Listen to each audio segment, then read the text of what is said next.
আসসালামু আলাইকুম। আমার চ্যানেলে আপনাদের সকলকে স্বাগত।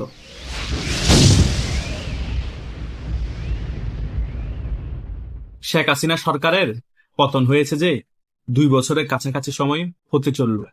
শেখ হাসিনা বাংলাদেশের জন্য কি ছিলেন, বাংলাদেশের জনগণ এখন হারে হারে টের পাচ্ছে। কেন টের পাচ্ছে জানেন? দেশের মধ্যে এখন বিদ্যুৎ নেই, দেশের মধ্যে গ্যাস নেই, দেশের মধ্যে এখন জ্বালানি তেল নেই, দেশের মধ্যে সার নেই, দেশের মধ্যে টিকা নেই, দেশের মধ্যে সেচ নেই, দেশের মধ্যে এখন ঋণ সহায়তা নেই। যিনি এই সকল বিষয়গুলো সমাধান করতে পারতেন, জননেত্রী শেখ হাসিনা, তিনিও দেশে নেই। আজকে দেশের মধ্যে একটি অঘোষিত দুর্ভিক্ষ চলতেছে। দেশ এখন আবার 90 দশকে ফিরে গিয়েছে। ঘরে ঘরে এখন হারিকেন চলে এসেছে আবার। এটাই হচ্ছে বাস্তবতা। টিকা না পেয়ে শয়ে শয়ে শিশু মারা যাচ্ছে, সার না পেয়ে কৃষকরা হাহাকার করছে। প্রত্যেকটা জায়গায় এখন একেবারে ধ্বংসের মুখে। চিকিৎসা ব্যবস্থা একেবারে ধ্বংস হয়ে গিয়েছে। শিক্ষা ব্যবস্থার কথা কি বলবো, 3 দিন স্কুলে যাই আর 3 দিন নাকি অনলাইনে ক্লাস করে। নকল দমন করার কথা বলে শিক্ষামন্ত্রী বিভিন্ন স্কুলে ঘুরে বেড়াচ্ছে নিজেকে প্রচারে রাখার জন্য। অনেক ছাত্রদেরকে পরীক্ষা কেন্দ্র থেকে রাস্টিকেট করছে, এক্সপেল করে দিচ্ছে। এগুলো চলতেছে এখন বাংলাদেশের মধ্যে। আমি একটা জিনিস বুঝতে পারি না, এত আলোচনা থাকার দরকারটা কি মন্ত্রীদের? আপনি ভালো কাজ করলে অটোমেটিক্যালি আপনি আলোচনায় চলে আসবেন। এমন কোন কর্মকাণ্ড আপনি করবেন না যে আলোচনার জন্যই আপনি এই কর্মকাণ্ডগুলো করতেছেন। কিছুদিন আগে আমি দেখতে পেলাম শিক্ষামন্ত্রী ছোট ছোট বাচ্চাদেরকে টেবিলের মধ্যে বসিয়ে তারা শিখাচ্ছে খালেদা জিয়ার নাতির নাম কি। সবাইকে মাইক দিচ্ছে, অনেকে বলতে পারতেছে না, একজন বলে দিচ্ছে জাইমা রহমান। ওয়াও, তুমি রাই, তোমাদের আগামী দিনের নেত্রী জাইমা রহমান, তোমরা জাইমা রহমানের রাজনীতি করবে, এটা বলে শিক্ষামন্ত্রী বলে বাচ্চাদেরকে এগুলো পড়ালেখা শিখাচ্ছে। ভাই, আপনাকে দায়িত্ব দেওয়া হয়েছে বাংলাদেশের শিক্ষা ব্যবস্থাকে ঠিক করার জন্য। জাইমা রহমানের রাজনীতি করবে বাচ্চারা আগামীতে, না খালেদা জিয়ার নাতির নাম জাইমা রহমান, তারেক জিয়ার মেয়ের নাম জাইমা রহমান, এগুলো শিখানোর জন্য দেয়া হয়নি। কথা বুঝেন নাই? এক সড়ক মন্ত্রীর বসাইছে, পরিবহন মন্ত্রীকে, তিনি বসে মাত্র বেফাস একটা বক্তব্য দিয়ে পুরা তোলপা সৃষ্টি করে ফেলেছে সারা বাংলাদেশে। তিনি বলতেছে সমঝোতার ভিত্তিতে চাঁদাবাজি করা যাবে। তারপরে দেদারসে বাংলাদেশে চাঁদাবাজি শুরু হয়ে গিয়েছে। সাংবাদিকরা গেলে, ভাই আপনি এখানে তো চাঁদাবাজি করছেন কেন? তখন বলে সড়ক পরিবহন মন্ত্রী তো বলেছে সমঝোতার ভিত্তিতে চাঁদাবাজি করা যাবে, আমরা তো সমঝোতার ভিত্তিতে চাঁদা নিচ্ছি, এটা তো আইনত অপরাধ না। তো এভাবেই করে চলছে আমাদের বাংলাদেশ, সমঝোতার ভিত্তিতে চাঁদাবাজি চলছে। জাইমা রহমানকে এগুলা শিখানো হচ্ছে বাচ্চাদেরকে। তো বাংলাদেশ এখন কোন অবস্থায় আছে জনগণ ভালো করে বুঝতে পারছে এবং আফসোস করছে। আর এই দিক দিয়ে শেখ হাসিনা কি জিনিস ভারতে বসে সকল কিছু মোটামুটি বাংলাদেশের জনগণকে বুঝিয়ে দিচ্ছে। এই শেখ হাসিনা ক্ষমতায় না থেকেও মনে হচ্ছে শেখ হাসিনা ক্ষমতায় আছে। শেখ হাসিনাকে আবার বাংলাদেশের রাজনীতি ফিরানোর জন্য রাশিয়া বলেন, ভারত বলেন এবং আওয়ামী লীগের যত মিত্র বলেন, সকলকে একই ঘাটে নিয়ে এসেছে এই শেখ হাসিনা। সকলেই এখন চাচ্ছে আবার আওয়ামী লীগের রেজিমটাকে। চীনও পর্যন্ত এখন চাচ্ছে যে শেখ হাসিনা সরকার আবার বাংলাদেশের রাজনীতিতে ফিরে আসুক এবং শেখ হাসিনা সরকার আবার বাংলাদেশে আসুক। কেন যাচ্ছে? তার মেইন রিজন হচ্ছে এখন এককভাবে আমেরিকা বাংলাদেশের মধ্যে আধিপত্য বিস্তার করতে যাচ্ছে এবং আমেরিকা যে গোলামি চুক্তি বাংলাদেশে করেছে এটা চীনও মেনে নিতে পারছে না, রাশিয়াও মেনে নিতে পারছে না, ভারতও মেনে নিতে পারছে না। হয়তো বা এগুলো ডাইরেক্টলি বিবৃতি দিয়ে বলছে না, কিন্তু কূটনীতিক ভাবে সকল কিছু বুঝিয়ে দিচ্ছে যে আমরা এই বিএনপি রেজিমটাকে চাই না, আমরা আবার আওয়ামী লীগ রেজিমটাকে চাই। কেন? কারণ বাংলাদেশ এখন কোন দেশ থেকে কোনো পণ্য কিনতে হলে আগে আমেরিকার পারমিশন লাগবে। আমেরিকার পারমিশন ছাড়া একটা সুতো কিনতে পারবে না। দেখেন না, কিছুদিন আগে রাশিয়া থেকে তেল কিনবে, আমাদের দেশে তেলের সংকট, টাকা দিব আমরা, তেল দিবে রাশিয়া, এখানে আমেরিকার পারমিশনের কি প্রয়োজন? তার মানে গোলামি চুক্তি। কোনো কিছু কিনতে হলেও নাকি অস্ত্র সামগ্রী আমেরিকা থেকে কিনতে হবে, সেটার দাম যদি বেশি হয় তবুও আমেরিকা থেকে কিনতে হবে। অন্য দেশে যদি সেই জিনিসের দাম কম হয় তবুও সেই দেশ থেকে কিনতে পারবে না, বাধ্য হতে হবে আমেরিকা থেকে কিনতে। এভাবেই করে আমাদের দেশে গোলামি চুক্তি হয়েছে।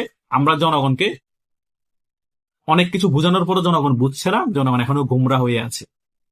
এই গোলামি চুক্তির জন্য শুধু ডক্টর ইউনূস দায়ী না, ডক্টর ইউনূস থাকা অবস্থায় যিনি নিরাপত্তা উপদেষ্টা ছিল খলিলুল সাহেব, তিনি ক্লিয়ারলি বলেছেন বিএনপি এবং জামাতের সমর্থনে কিন্তু ডক্টর ইউনূস আমেরিকার সাথে এই চুক্তি করেছে। তার মানে এই চুক্তির পিছনে বিএনপি এবং জামাতও জড়িত ছিল এবং মামু ভাইগনা নির্বাচন দেওয়ার জন্যই এরপরে আমেরিকা পারমিশন দিয়েছে। আমেরিকা আগে থেকেই সকল কিছু ঠিক করে রেখেছে, জামাতকে এত আসন দিতে হবে, তোমরা এত আসন নিবা, আর যত কিছু হয়েছে সকল কিছু নাটকের অংশ ছিল। সেই প্ল্যান অনুযায়ী বিএনপি ক্ষমতায় আসে। ক্ষমতায় আসার পরেই কিন্তু মেইন জটিলতা তৈরি হয়। রাশিয়া, চীন, ভারত একেবারেই এই সরকারের বিরুদ্ধে চলে যায়, কারণ এই সরকার একেবারেই আমেরিকাকে প্রভু মানা শুরু করে দেয় এবং আমেরিকার সাথে গোলামি চুক্তি করে। সো এই শেখ হাসিনার জন্য সকল পরাশক্তি এখন একঘাটে চলে এসেছে এবং এই আওয়ামী লীগকে সকল পরাশক্তি মিলেই কিন্তু আবার বাংলাদেশে ক্ষমতায় আনবে এবং বাংলাদেশ আওয়ামী লীগ খুব শীঘ্রই বাংলাদেশের রাজনীতি ফিরে আসবে। কেউ ঠেকাতে পারবে না। অলরেডি বিশ্বের অনেক দেশ এই বাংলাদেশকে সহায়তা দেওয়া বন্ধ করে দিয়েছে, সে কারণে বাংলাদেশের দুর্ভিক্ষের অবস্থা।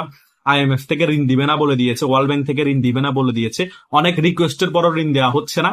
তারপরেও এই সরকার এই 2 মাস হতে চলেছে 44,000 কোটি প্লাস ঋণ নিয়ে ফেলেছে বাংলাদেশ অনেক ব্যাংক থেকে।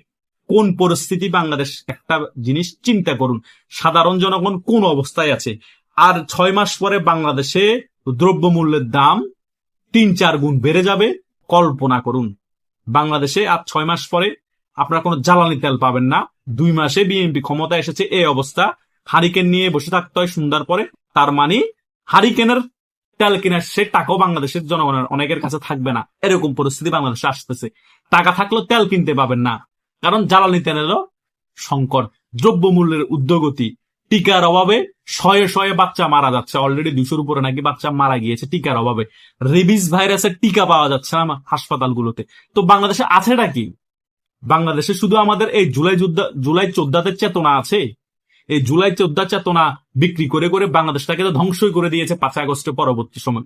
মুক্তিযোদ্ধাদের অপমান করেছে, মুক্তিযুদ্ধের মোরালটাকে ধ্বংস করে দিয়েছে, শেখ হাসিনাকে অপমান করেছে, ডাস্টবিন বানিয়েছে, এই ডাস্টবিন শফিককে, বঙ্গবন্ধুকে অপমান করেছে, যে বঙ্গবন্ধুর কারণে বাংলাদেশ পেয়েছে। বঙ্গবন্ধু ছিল মুক্তিযুদ্ধের প্রধান নেতা, এই প্রধান নেতাকে পর্যন্ত এরা অপমান করতে ছাড়া নাই। এখনো টকশোতে গিয়ে টাকলা ফোয়াদের মতো নেতারা এখন অপমান করে যাচ্ছে।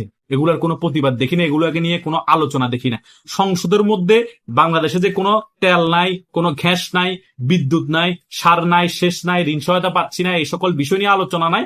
সংসদে শুধুই আলোচনা হয় আওয়ামী লীগ নিয়ে, তাদের জুলাই সনদ নিয়ে, এই গণভোট নিয়ে। কোথায় কিভাবে কে সুযোগ সুবিধা নিবে, এমপিরা কিভাবে তার নিজ এলাকায় আরেকটা অফিস পাবে, এমপিরা কিভাবে আরেকটা গাড়ি পাবে। আগে 15 লিটার ডেলি তেল দেওয়া হয়, এমপিদেরকে এখন 30 লিটার দিতে হবে। এগুলা নিয়ে সংসদে শুধু আলোচনা হয়। জনগণ কি এই সকল বাটপাতদেরকে সংসদে এই সকল বিষয়ের জন্য পাঠাইছে? আর এরা তো জনগণের ভোটেই সংসদে যায় নাই, সে কারণে তো তারা জনগণের মর্ম বুঝে না। তাদেরকে তো আগে থেকেই আমেরিকার সিআইএ মেটিকুলাস ডিজাইনের মাধ্যমে মামু ভাইগনা নির্বাচন সাজিয়ে দিয়েছে।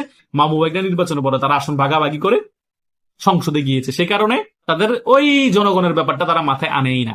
রুমিন ফারানার মতো এমপিরা যখন সংসদে জনগণ হয়ে কথা বলে, যখন এই সরকারের গায়ের উপর এসে লেগে যায় ব্যাপারগুলো, তখন রুমিন ফারানার সংসদে মাইক বন্ধ করে দেওয়া হয়, তারা কথা বলতে পারে না।